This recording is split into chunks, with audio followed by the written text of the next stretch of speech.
It's Phil X, and you're watching Guitar Tales with Dave Cohen. And Guitar Tales, guitar tales. Like, what else do you need, right? Guitar. We're geeks, nerds, gear, inspirations, positive vibes. Look out.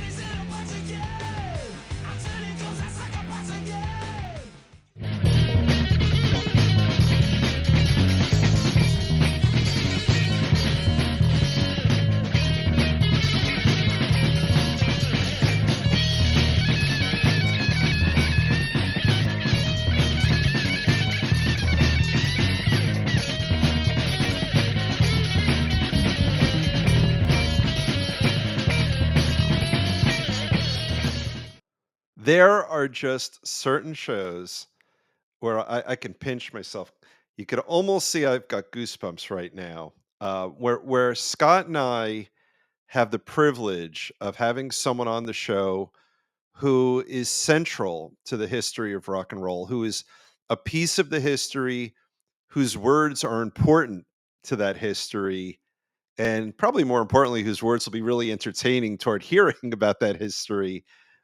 You'll meet him in just a second, but this is a super special show. Scott and I both listened to the audiobook, which is fabulous. I will not even say his name yet.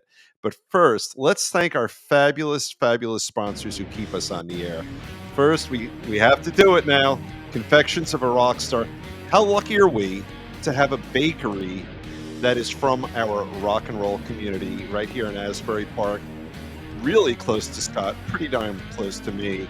And they feed people, they feed our music, and they feed our dogs with their pup cakes. It's a great place. And in that same fabulous building that is a favorite of Alice Cooper, you've got the best burgers around, Little Andy's Burgers. They have a great affiliation. Look at those kids. They're very happy. The burger is amazing. The covered fries are absolutely amazing. So we have people from our rock and roll community really supporting us. And I got to say, Scott has worked so hard to get us ready for this show. He was flipping out over the audiobook, and he said, Dave, you have to, you have to, you have to, you have to. And I bought it, and I'm so glad I did. I'm about 4 or 5 chapters in. And my favorite thing about it, just like Bruce's autobiography, when the person who lived that life reads it, to me, it just adds so much more than even the best of actors could. Scott, why don't you come in? Scott Guitarmist Engel, our co-host, our publicist extraordinaire, the one who Hello. did more work than anyone. Hi, Thank you for buddy. setting this up, Scott. This is just Yeah, unbelievable. I'm really excited about. I am really enjoying the audiobook, and I got the hard copy as well. And you'll see, we'll talk about that. It's not a paperback little tiny. It's a hardcover, seriously thick, nice book. Yeah. A lot of content, tons of content. We'll talk to Steven Rosen, is our guest tonight. If you haven't mentioned it or guessed it by now, who wrote Tone Chaser, and discussing his 26-year friendship with the great Edward Van Halen. I want to know if he calls him Edward, Eddie, or, I don't know. They do talk about that in the book, but I know he was reluctant to call him Eddie, and he was referring to him as Edward. I thought that there's so many little tidbits like that in the book, Dave. It's just It's fantastic. it is so wonderful. We can't talk. We'll cover the English teacher in a bit. Yeah. All right. Yeah, Steve was a little upset with him. Yeah. All right. All right. So let's pull our Let me phenomenal get guest Steve in. in here. Yeah. Good evening, sir.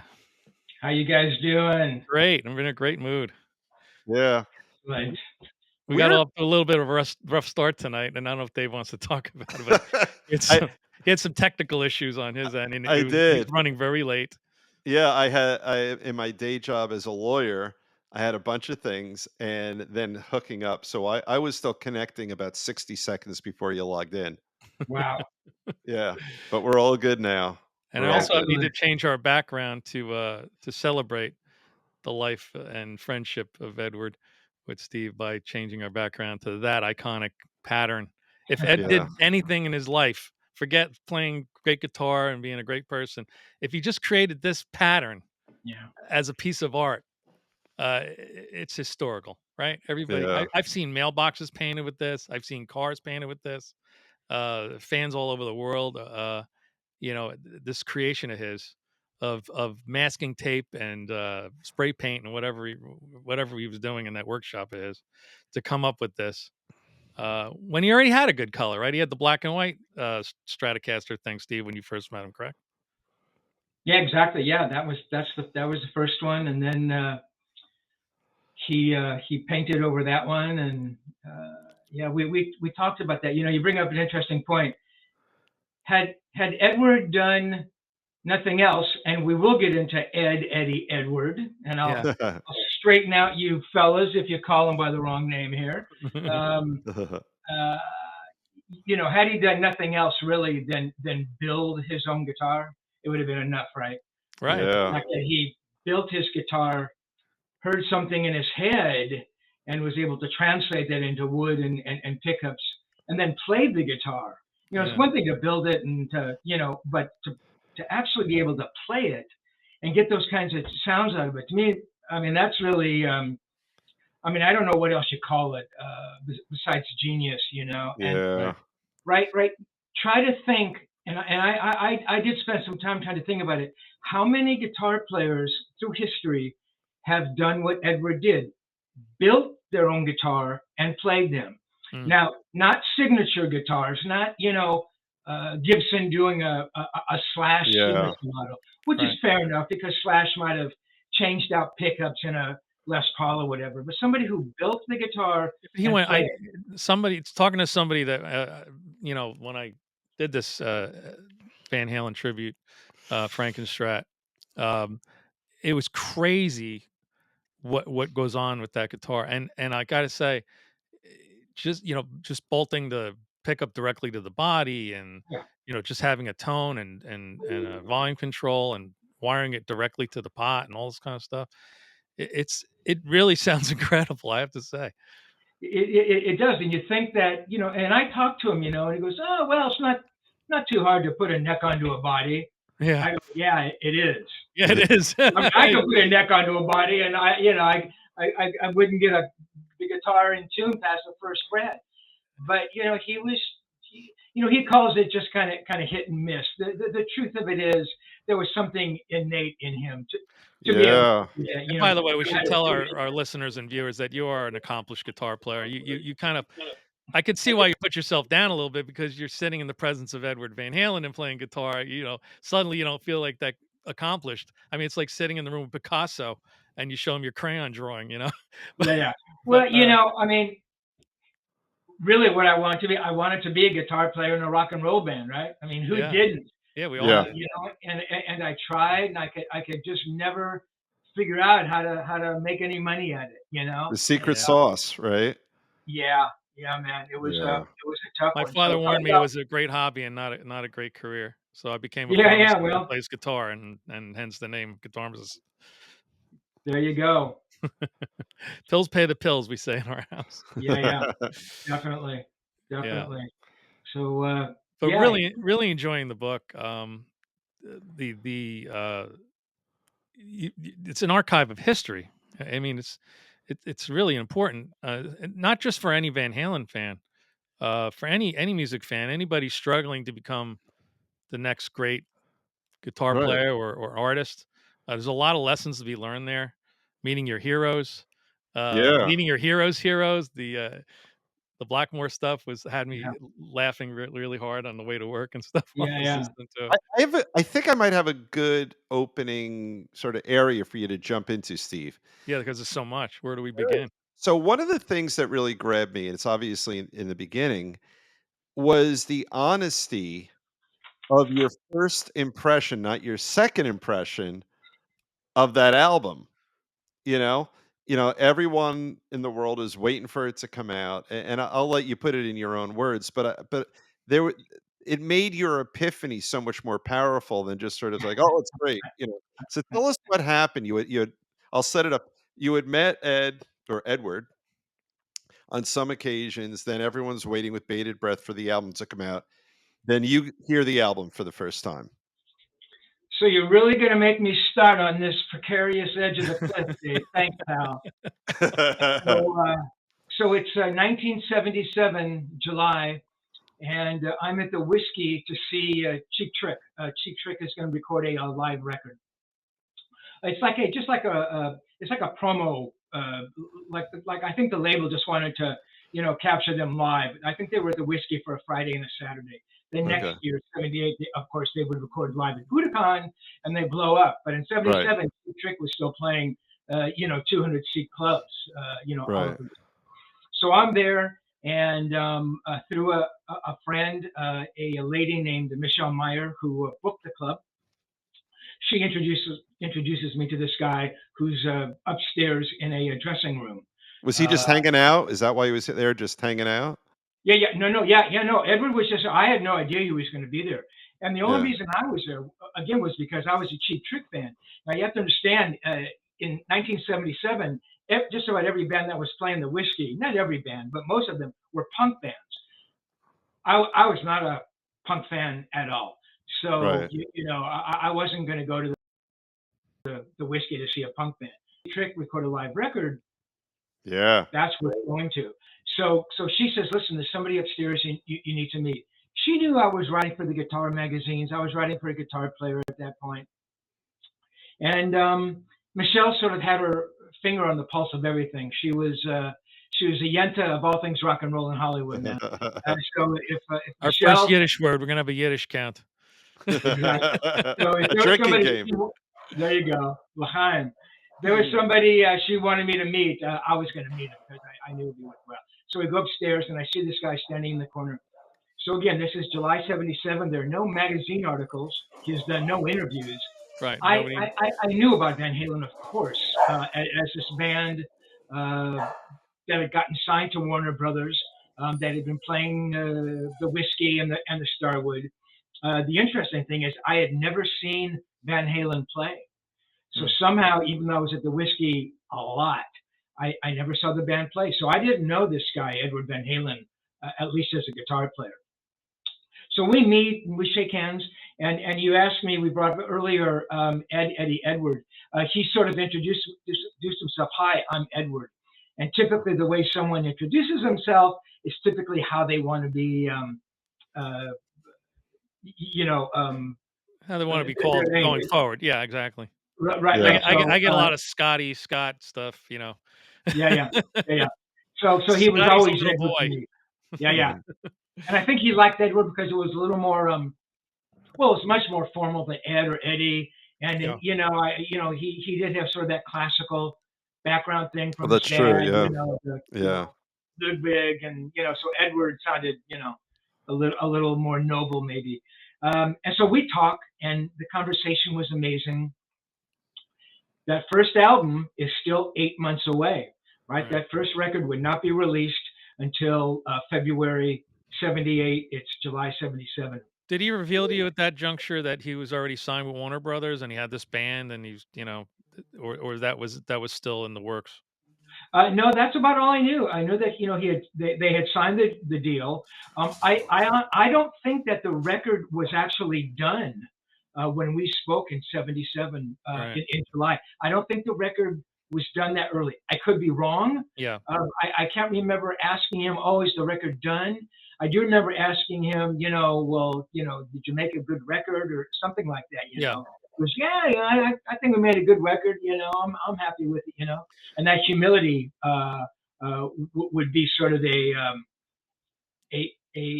signpost of his. I encountered that for as long as I knew him. Right. I don't think he was ever comfortable with the guitar hero persona, and neither was Hendrix in a lot of interviews. If you ever saw the old Dick Cavett interview with Hendrix, he's very shy and he doesn't think much of his celebrity or his playing or his talent.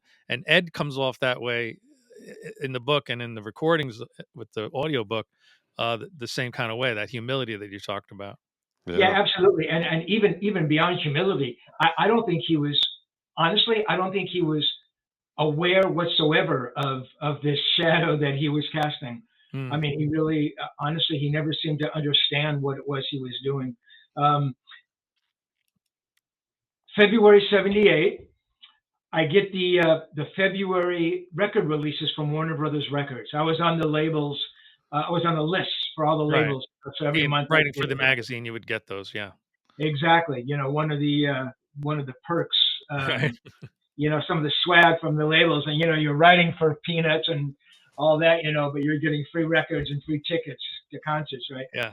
So I remember getting this record, and I'm looking, I go, oh, there's a Edward Van Halen guy, and the famous, the cover, the four guys, and I thought, wow, man, I got to put this on. So I put it on, and the first track, as we now know, is Running with the Devil, So I hear the gong, gong, gong, down, dun, dun. I'm thinking that's pretty cool, and I'm kind of listening, and then it kind of goes into the verse, and I'm thinking, not so good, So I was going to listen to all of it, but I kind of needle dropped, and I was highly unimpressed, man. Yeah. I did not get it, because every writer I was talking to, everybody said, you cannot believe when you hear this guy play. I mean, he sounds like nobody else. And I really thought, I mean, I honestly thought, and I write about it in the book, is that they sounded like a, not so good version of Deep Purple. Right. They were doing kind of those fast shuffles, but Purple did them infinitely better. Ritchie's riffs were 1,000 times better, and I just didn't think much of it, And so I was disappointed. And, so the next day I'm thinking, look, Rosen, you're missing something. I mean, the whole world thinks like this. And you think like this. Dude, come on. It's funny you should say it. I have to agree. When I worked at the college radio station, they had the first record in their library.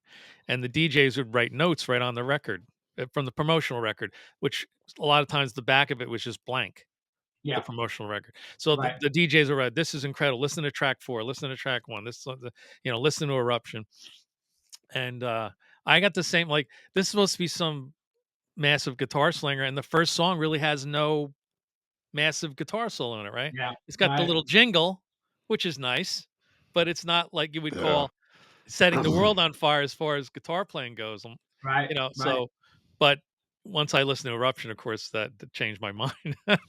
Yeah, absolutely. So the next day I sit down, big cup of coffee, and listen to it carefully, and go, oh, that's what everybody was hearing. That's what we're not hearing. Yeah. And I tried to,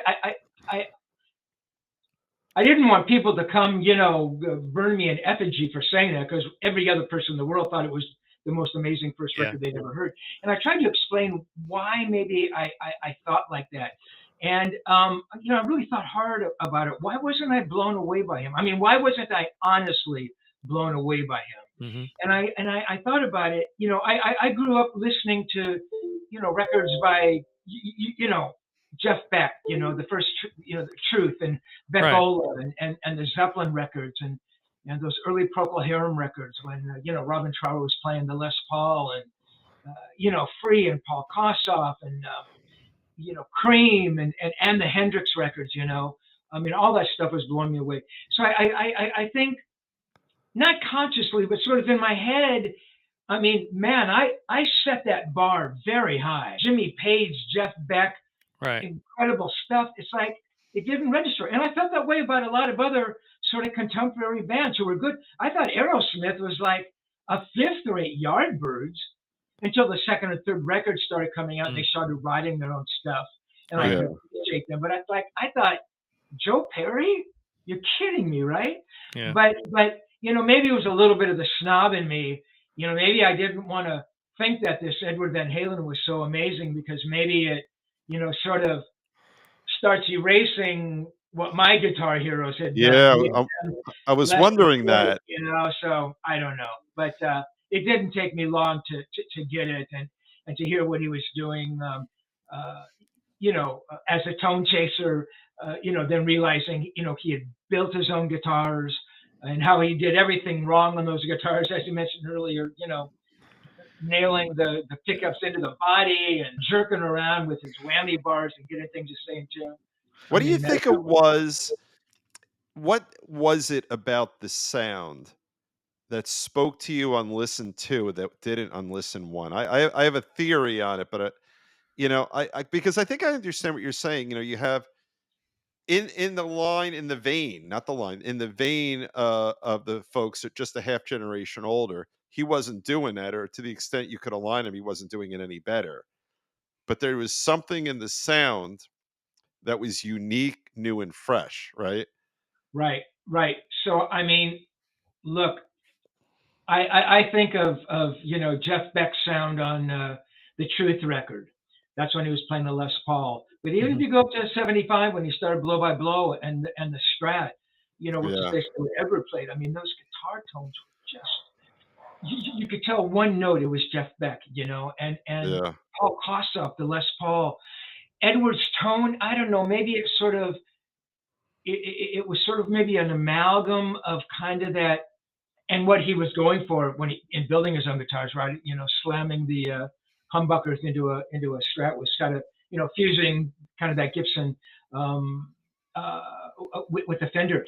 But I mean, his chords were so huge, but there was so much definition, in the chords, and you could kind of hear every note, and it wasn't what sort of came later with a lot of the heavier metal stuff where I mean, you can't make out anything. At least for me, that '90s, 2000s metal. I mean, some good guitar players, but those guitar tones were just a plastic. little overboard for me. So you could Yeah, hear the articulation in every note he was playing. Yeah. And the fact that it was kind of a trio with a singer. So when he dropped out, to play a solo, there was no rhythm there, and Mhm. yet there was yeah. never it was never like there was a hole there. It was just man, I don't know, man. I never heard a Marshall sound like that. But then you have like these insane Van Halen geeks who say, well, man, it wasn't just the Marshall, and somebody said he was, front loading a bandmaster, which I love. It's like the kind of history that is built up around Edward and the guitars and the Yeah. pickups and the types of screws. I mean, It gets crazy. it is Yeah. unbelievable. I can't think of other guitar players who have guys doing such deep dives into trying to figure out every little, He bolt had that he they had a were cl- playing. he had Pretty a very expensive Gibson Les Paul. He brought two of them over to your house in the book. We talk about it. He And did. at some point, one of the pickups was missing from one of those guitars. Now, I got to say, he must have taken it out and put it into his Frankenstrat or tested it out or something, because he was a Yeah. fan of the Gibson tone, sort of, right? Yeah, He sort of absolutely. wanted an amalgamation of a Gibson and a Strat, and he came up with his own thing. Yeah, Uh, absolutely. but he But But he did wasn't a like the double warm. humbucker kind. He wasn't a humbucker kind of guy overall. Well, yeah, yeah, no, he not was, but I necessarily. mean, he just changed the tone of it so much. He got a sort of a higher end tone out of it. Gibsons are known for their warmth, and he had more of a edgier tone Yeah, that it he got cuts out of right the through. Gibson style pickup, which is kind of crazy. Angling the pickup a certain way, and having it inside the body, attached to the body, so the whole body resonates, and you're getting that tone as well. No springs, I mean, just drilled two screws, boom, boom.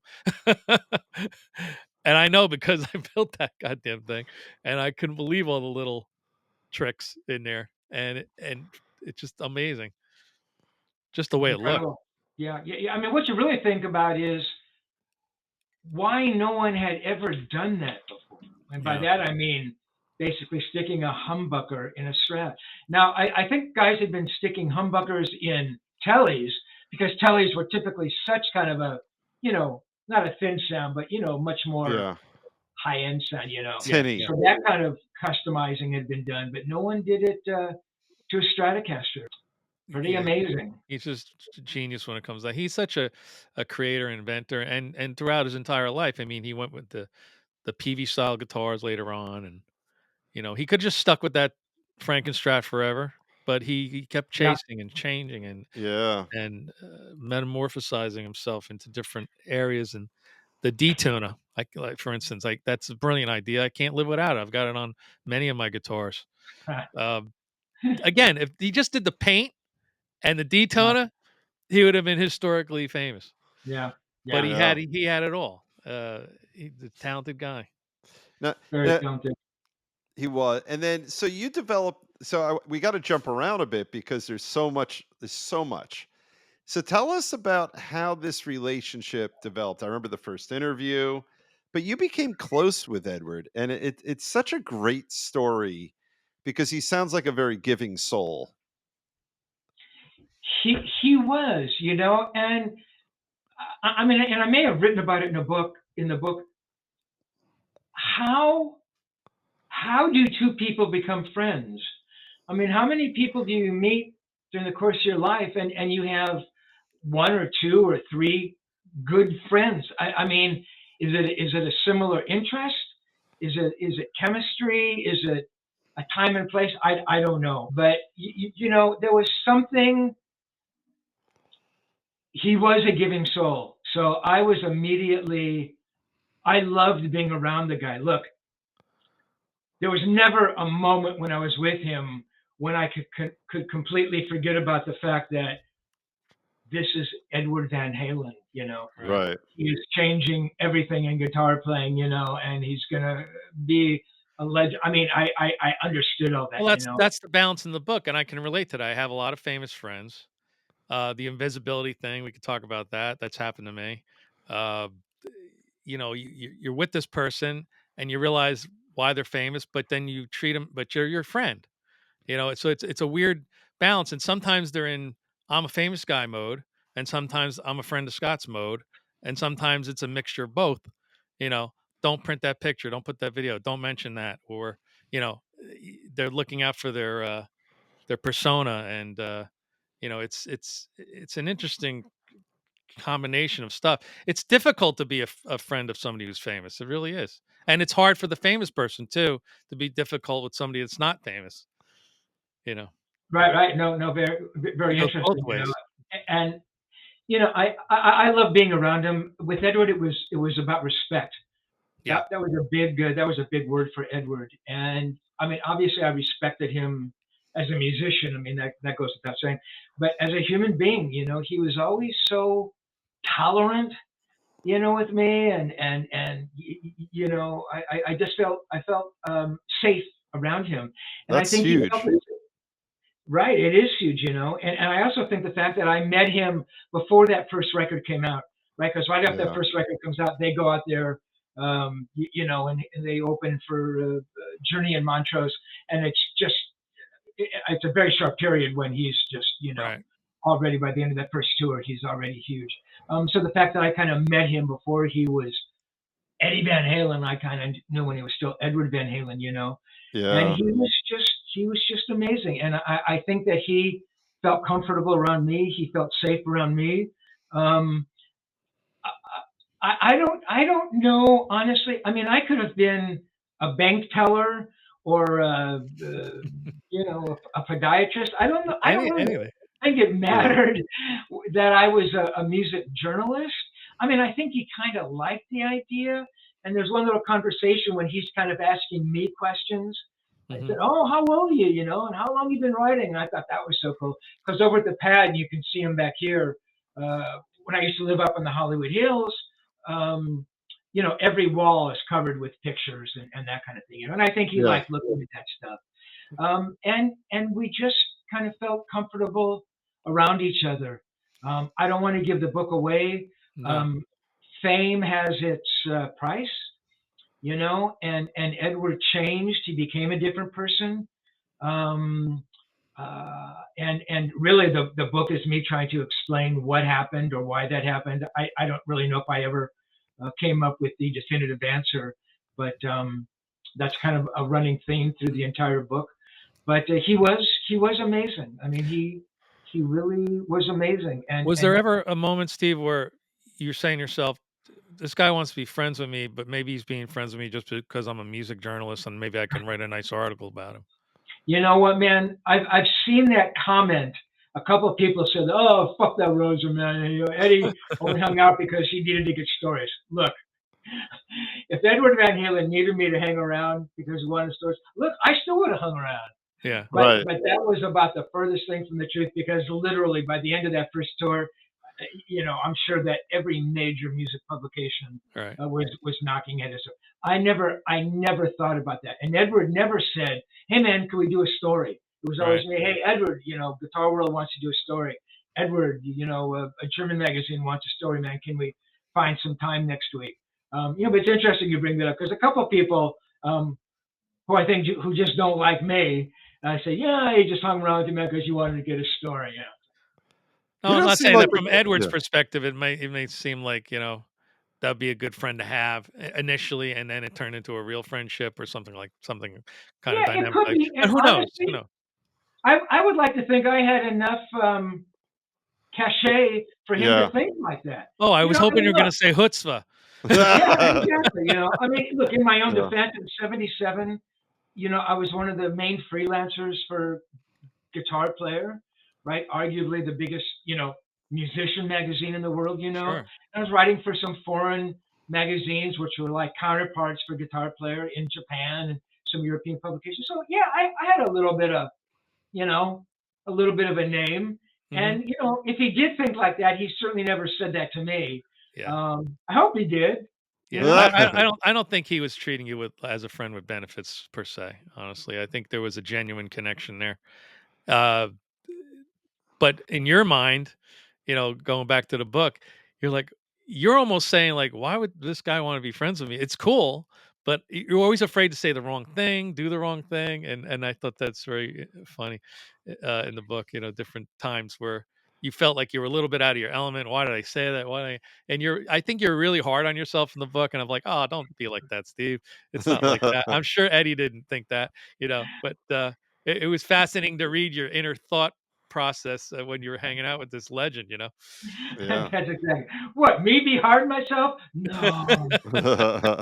I've only been like that for about the last, 64 years. So, Yeah. no, I'll get over it one of these days. It's funny. So I'm writing, and I'm listening to the interviews, right? I have the cassettes, and Right. that's where the memories come from. Oh yeah, that's what we were talking about, and that would trigger, and I try to write a little bit about it and capture the moment. And then I'd hear some question, um, in '78 in the first interview. I go, Edward, do you think you're, playing good now, or did you play good at the day in the green? It's like, yeah, he was only playing better than any fucking guitar player on earth. And I asked him, right? So I'm writing it, and I'm thinking, you can't just let that go. So Right. somehow it came to me to sort of become the inner voice. I look at it like there's this person looking down who Right, knows right. everything. He is way smarter than that Steve Rosen dude. And Yeah. so we're gonna bust his chops. Rosen, why did you ask that question of him? What were you thinking? You're embarrassing yourself, you know. Um, and that sort of became kind of a thing, a device in the book, which I put under the heading of note, and I would name blue notes or quarter notes. Yeah. Yeah, And I yeah. never seen another book kind of do that. And I thought, It's a hey, nice vehicle. it's It is. Yeah. right, right. It's Yeah. interesting. It really lets you know how I'm feeling and and what I was really feeling at that moment. Because a lot of times, you'll just hear the straight interview, and yeah, that comes out. But Yeah. you read these little bits, and you really get to The kind inner of dialogue is great. It's almost mindful of the old SNL farcical bit where Chris Farley's interviewing Paul McCartney. He goes, Oh, "Oh, right, why did I right. say that? Remember when you're in the Beatles?" exactly. You're, I you're feel like you're exactly right, and that's you're one of like the most hard on your brilliant. so hard It on was yourself. I'm brilliant. like, why did I ask Yeah. that? Well, that's fine to ask that. You're And the funny friends. thing Exactly. is, for what you made clear was there was a real generosity of spirit with Eddie, where he never would even he would do the opposite of making you feel bad if you asked a question that was maybe a Captain Obvious kind of question, or just a little a question. I mean, you have a deep bench of knowledge in the world of guitar, and as you said in the book, every so often your questions wouldn't necessarily reflect that, but he never called you on it, and No. that's a nice thing about him, because he could have That's certainly. amazing, right? Yeah, Yeah. Yeah. Right, and that translates to me into respect because he Right. could have yeah, done that, Yes. right? And it's funny because a couple of times what I tried to do with him, because I knew that he was at a point in time he was starting to do a lot of interviews, and there was going to be similar questions. I get Mhm. yeah, that, so I really tried to ask him stuff that really was going to make him think a little bit, and wasn't going to just require him to say, yeah, man, I use the Strata, yeah, I use Fender strings, that was going to kind of push him. I tried to dive a little bit more into minutia, and there were a couple times he goes, "Man, I don't know." I was so I go. A couple times he'd get annoyed, Yeah. right, and it's like, okay, I back up a little Pump the bit, but brakes a little and Yeah. Yeah, exactly. But other times it would kind of trigger him, and then he'd go off, and when I go off in a positive way, and he'd really think about it, and I could see it. I could look at him and go, "Oh, Yeah. I got it." He understood the intent of it. And he used to say, and I believe that he really didn't like to do interviews. Um, No. and I know that he didn't. His And I know Howard a lot of Stern times, interview was horrendous. He kept fiddling with the knobs and the guitar and stuff. Eddie, come sit down. Like he didn't want to be there. I could just tell he was not having it. yeah, And he's not, and he doesn't seem to enjoy the standard, regular question. On this show, we try to dive into little other areas, right? If you have Ace Frehley on, we're gonna spend 20 minutes talking about Kiss, Kiss, Kiss. I want to know about Ace Frehley. I right, want to know right, about right, your childhood. I want to know when you started to play guitar, who your influence, that kind of thing. But we try not to ask standardized questions. Like we've already gone off on several tangents on this short interview in the first half hour. And Um, you're giving us a master class in that, yes, because, you know, I mean, the nice thing for you, because I would imagine when he got really famous, you were probably one of the few subject matter experts interviewing him. So, if some, even a standard Rolling Stone writer, as an example, they know music scene and pop culture. They might know a little guitar, but you're a subject matter expert in guitar, and I would imagine that really helped facilitate your connection with him. right. That's an excellent point, and it's interesting because I was not as good as the writers from Rolling Stone. I mean, I wrote a couple short pieces. Rolling Stone had amazing writers, but you're right, they didn't have that musical knowledge. I knew I was a very good writer. At moments, I've been really, really good, but I Right. believe that, yeah, what I did bring was having that musical side. And I was a decent guitar player. You said I was a very good guitar player. Again, I had, probably in the course of my career, I had one or two good moments. But but what I did understand, I understood songwriting, and I understood harmony, and building up a B verse into a chorus, and resolving that, and how do you find those perfect chords over a solo section, to complement the song. And not that we ever spoke about those specific things, but Edward knew that I knew that. I remember one time he said, "Oh yeah, man, you're a guitar player, you get it." And that was like the greatest compliment. Oh my God. Yes, Yeah. Yeah. that's what I brought. Being a good writer, a very good writer with that musical knowledge. And just enough musical knowledge not to be a nerd about it, but enough to understand when they were talking about mhm. Right. pickups or songwriting Or techniques or recording. his frustrations, his challenges. Right. If you were to interview him or just hang with him after a day in the studio where they couldn't make the magic on that one occasion, and maybe it was going to happen the next day, he could commiserate with you. You know. Absolutely, and that actually came out quite a bit in the chapter when he's talking about the fair warning record, and uh, he goes, "Yeah, man, we came off the road, and we have to go in and do a record." And all the other guys say, "Yeah, well, what do you got, Eddie? What do you got?" Yeah, the pressure of that.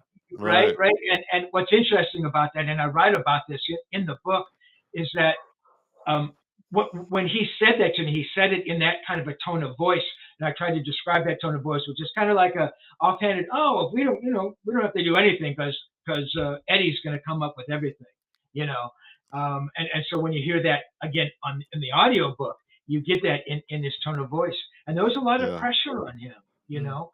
I That didn't realize record, his health was well, aside from just incessantly smoking constantly, his losing all that weight and the stress lots of writing records was really brutal. And he a had. younger Edward Van Halen was absorbing that. Maybe an older one uh, was harder still, right? To come up with all those licks and the pressure of putting out records and hits and staying current and all that kind of stuff. Yeah, absolutely. Yeah, he wasn't sleeping. He lost all that weight, and he had a bad, bad ulcer, which you can Mm. completely understand. And Yeah. and he's talking to me about the ulcer, and he goes, "Yeah, man." He's like, I drink Maalox, and I kind of laugh. And occasionally I would do that because I would think that he had a very dry sense of humor sometimes, Right. and I'd kind of laugh, and he sometimes thought I was laughing at him or something he said, Oh, which is so Yeah. weird. So he thought I was laughing at him because he was taking Malox for this hole in his stomach. And I laughed because my brother had a bad stomach, and I know what Malox is. So it's like I Yeah. laughed in Awful. recognition yeah, of what it was. It's like drinking that chalk, to coat Liquid your chalk. stomach. Yeah. yeah, And then he said, "No, really, man, go call my doctor. He'll tell you." It was so weird that, and that really says a lot about him. He'd be so vulnerable sometimes, and yeah. my response to something he said would touch him in certain ways. It was pretty amazing. Yeah, the Uh, sensitivity. You know, yeah, yeah, you could assume, wrongly so, that when someone's rich, famous, handsome, and women throwing themselves at them, that they stop being sensitive. But no, you know. right, right. E- exactly. And again, that scenario, Dave, came up a couple times. Um, and again, it's in the book. I can't remember what song it is, but there was a solo in some song, and I just said, "Oh my God, that's so fucking amazing!" It's incredible. And he goes, "Yeah, it's okay," or he kind of just Or slept it he off. said it's nice. Nice, Yeah. nice. And he was almost offended by my, psychophant kind of Well, right. response there. It's almost with Edward. I believe that he knew he was a very good guitar player. And you didn't have to tell him that. You didn't have to tell him his solos were amazing. It almost, by doing that, it sort of reduced the artistry of it. Oh, Like, yeah. you're sitting in there in the room with Da Vinci, go, Leo, what a great fucking photo. You go, it's like, how do you really define how amazing, Yeah. the Mona Yeah. Lisa is? You know I what I have a mean? little rule that I have where I meet somebody famous for the first time. When I met Steve Vai, for instance, on that metal show, uh, I specifically didn't talk about guitar. I wanted to carry on a conversation, anything but what he's known for. And it was going really well. We were talking about holistic medicine and bees or something. And then Jim Florentine, my friend and one of the hosts of that metal show, came over and said, "Scott plays guitar," because he knew that's my thing, that I wouldn't do. And Steve, this look came over his face like, fan, I got to get away now. I got to Yeah, go. yeah, exactly, So I exactly. quickly said, "Oh, you play guitar too? Are you any good?" Yeah, And that kind of exactly. diffused the whole thing. We got So, to continue our discussion. yeah, and then there was another time, which is sort of the opposite of that. Edward was talking about some solo that he was really proud of. Maybe "Light Up the Sky." That was one of his favorite songs. And he goes, "Yeah, man, I think I did really good," or something on that. And remembering how I reacted previously, I said to myself, "Don't go crazy, don't go overboard on it." I go, "Yeah, man, it was good." And he said, "Well, didn't you think it was good, man? I thought it was neat." So the fact that he didn't get that response from me, and again, though, it was those little moments that tell you everything about him, right? I could spend 800 pages saying he's the greatest guitar player and on stage and the smile. That Yeah. that doesn't tell you anything about him. But these little bits tell Yeah. you, I think, right? I keep thinking of the Van Halen record called "Balance." This your whole relationship with Edward was balance. It was.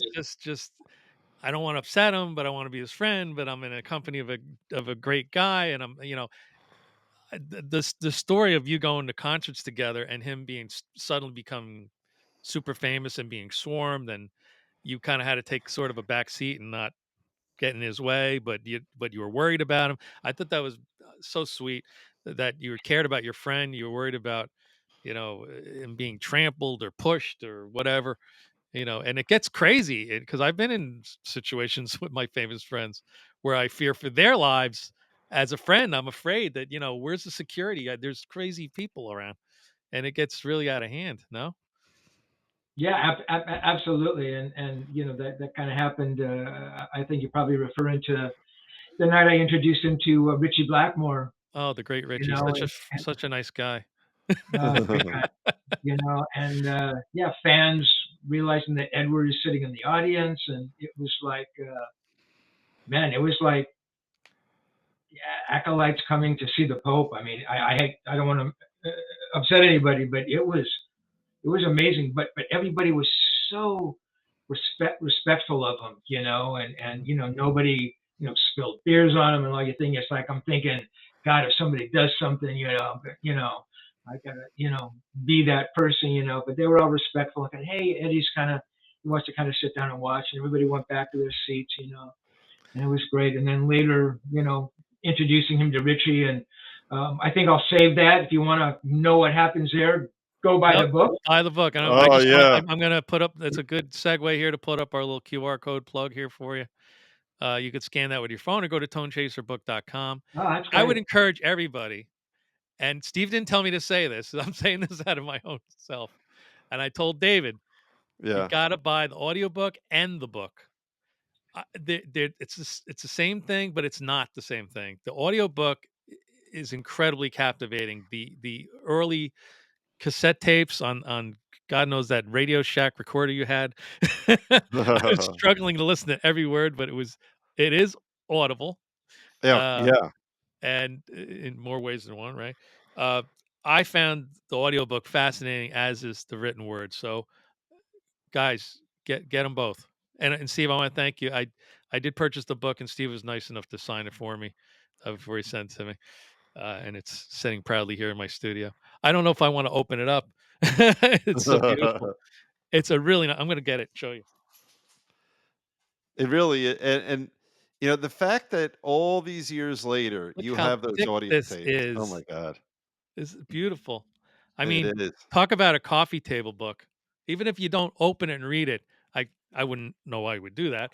But if you didn't, I mean, look at the binder. It's beautiful. I mean, this is a really, really beautifully well-made, beautiful back. And look at the, hold on one sec. I'm going to show you something else. Turn the book, and can you see that binding at the top there?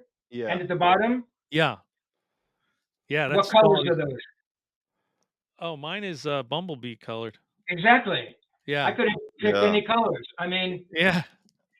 I wanted to create a book that was, yes, got the raised lettering on the binding. I mean, you did not go cheap on this. This is beautiful. Honestly, it was very expensive to put the graphics together for it. Yeah, and the inside, has the yellow and the black. Oh, it's gorgeous. Gorgeous. And then on the back it's reverse. It's black and then yellow. And I wanted it to be beautiful and be perfect. And I did want to mention one thing about the audiobook. So initially, I was going to find someone else. Well, initially, I was not going to release an audiobook. Honestly, right. I didn't want, even though I've released some of my interviews, I kind of felt that was my stuff.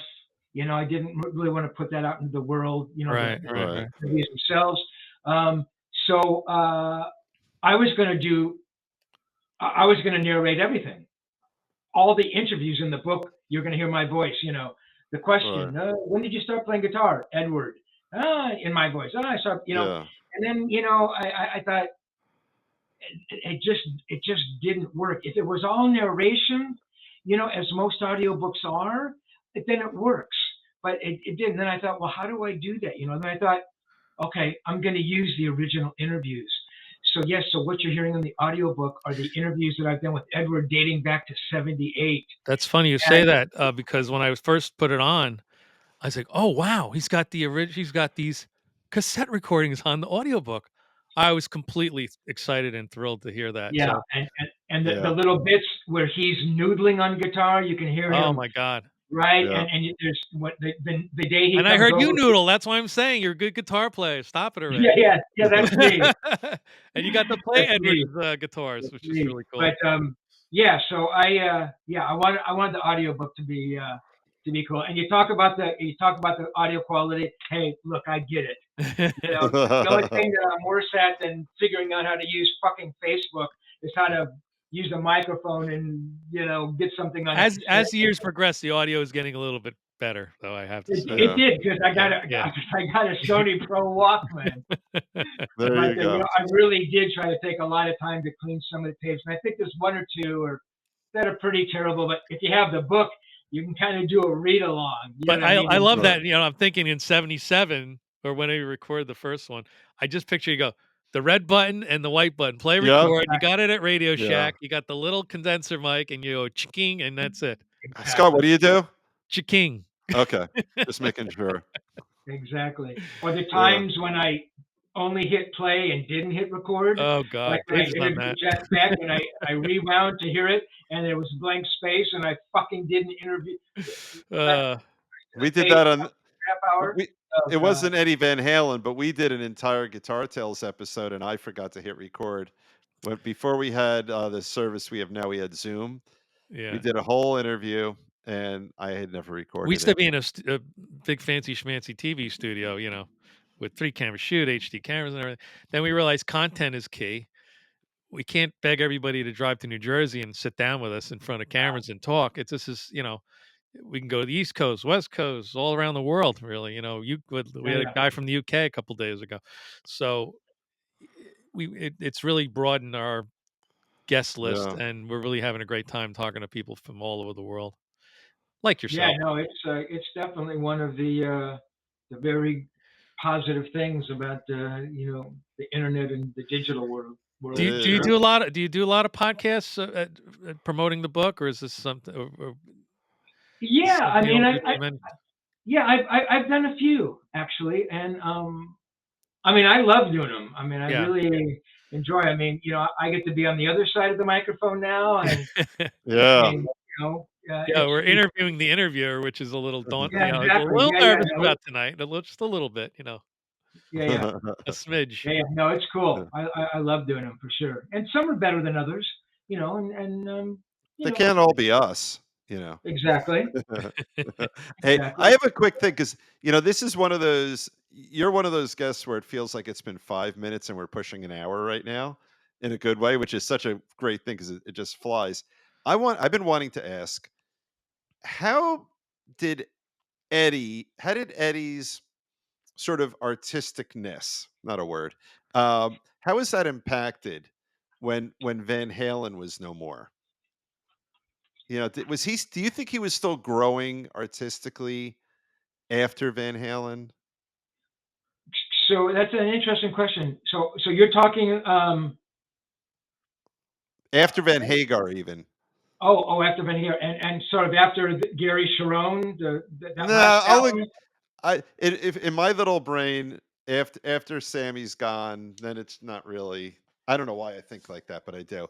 Let me ask you this: with Gary, was he still growing artistically, or do you think it was kind of?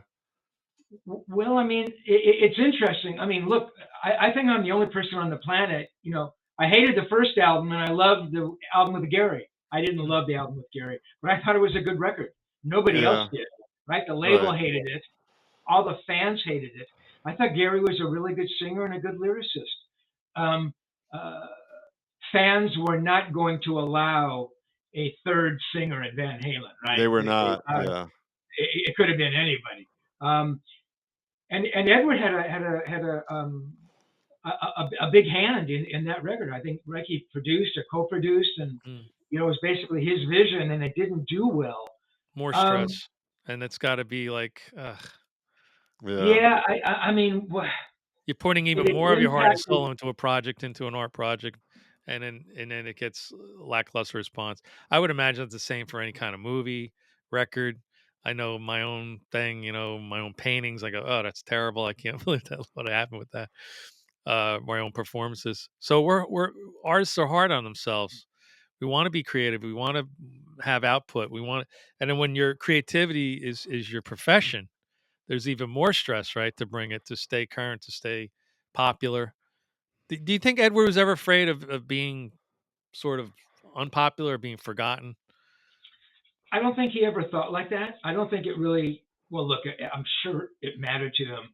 I'm going to answer that question. Want to get back to the previous question just to rebound off that. Well, they came out with a different kind of truth. To me, that's not a real Van Halen record. I mean, look, it is, of course, but it's not an album of all original stuff. It's not new stuff.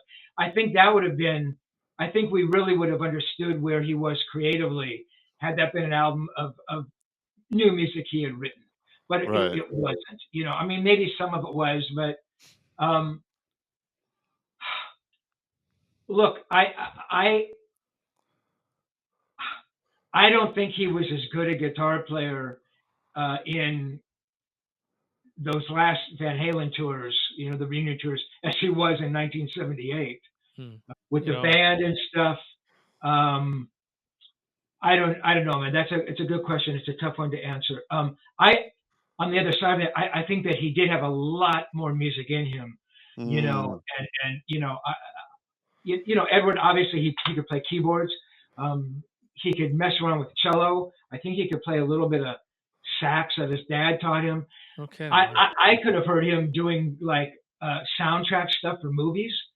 I mean, I know Yeah. he did the wild, what's it called, The wildlife. wild wildlife, Yeah. which is Wildlife. that was more guitar oriented stuff. Yeah. But I mean, I could have seen him going to more kind of orchestral stuff, but funneled through his brain. I don't I don't know. I know that there's a lot more music in there. It would have been nice to have heard an album of newer stuff, in the moment. So I don't know. I don't know. Did Edward ever think about being unpopular? I don't know if he thought like that. I remember asking him once after the first record had come out. I think right before the second record came out. I said, "How do you think this one will do?" Or maybe it was the first record. Sorry, it's hard to remember. He goes, "I don't know, man. Maybe the next one will bomb." You know, Mm. He's a little bit glib about it. But I don't know if he ever really worried about it. I asked him once, "Matt, if you never played guitar, or if you were never successful playing guitar, what would you be doing?" And he said, "Playing guitar," which oh, is I love that answer. I right, love right. that. So yeah, I don't think he ever thought about the popularity of it. I mean, That's good. consciously, certainly it had to be there, Yeah. and the Yeah. trappings of success were all around him, right? The house, Right. the studio, and the cars and stuff. So Yeah. right, I'm getting to the point in the book where you're getting to meet Valerie Bertinelli, and it's uh, just such a surreal. And I've been in that situation where I knock on the door, and so famous person opens the door. I'm like, "Hi." You don't want to yeah, go, "Holy shit, it's Valerie Bertinelli." yeah, You know, Yeah. "Oh, hi, Valerie. Is Edward home?" yeah, exactly. And, I, and I Edward was come out I and was play. laughing. It's so great.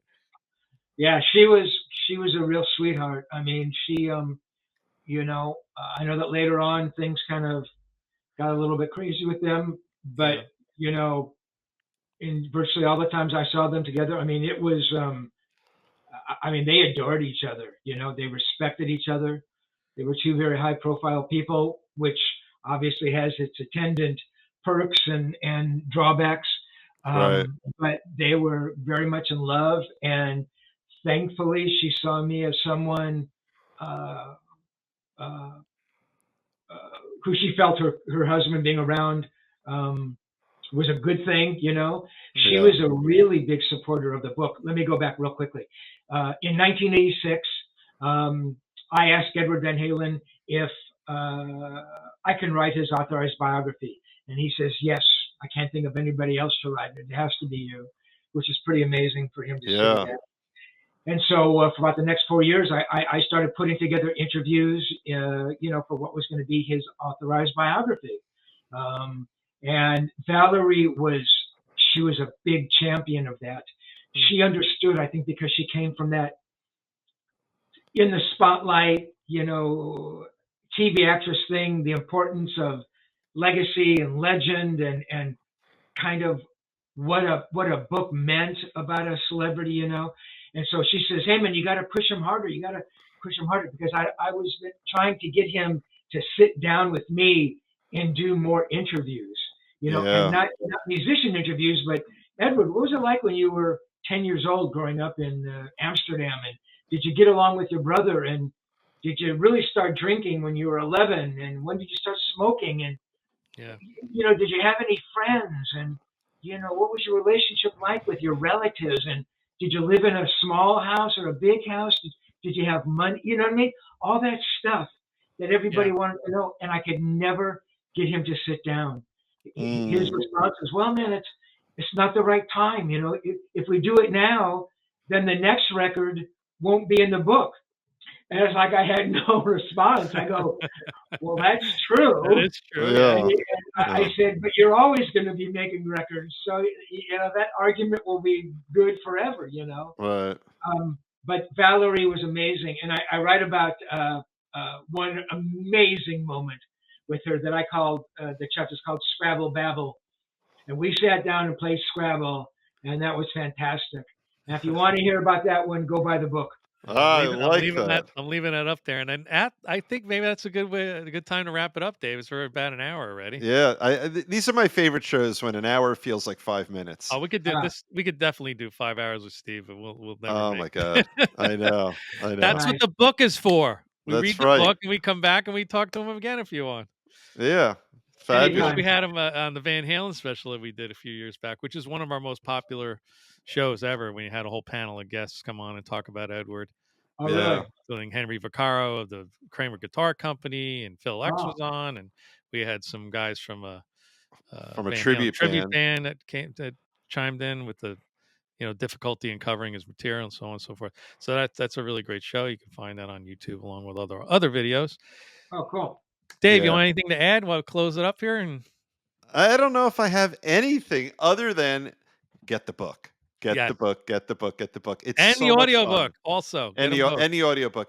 It's it's if you are of a certain age, which is most ages in all honesty, it's a piece of your personal history. So you're getting a reflection of what led to that, because Van Halen is the soundtrack to so much of our lives for people of varying ages. And to sort of see in from the back door of that, of what led to it, is really special. So it connects us all. Anyone who loves rock, this book gives you sort of the backdrop of what helped build childhood, young adulthood, old adulthood, depends on when you were born.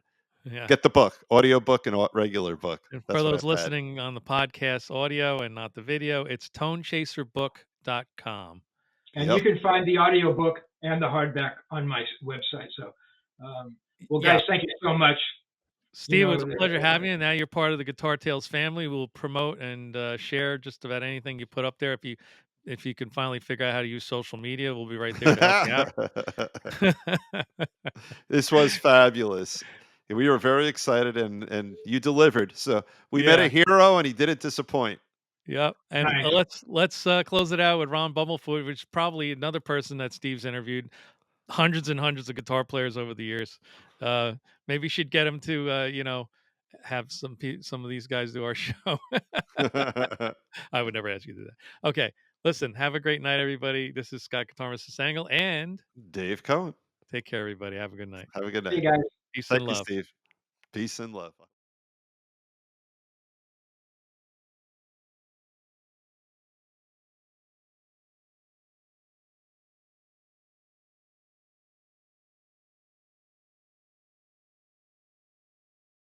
Bumblefoot Thole, and you're watching Guitar Tales.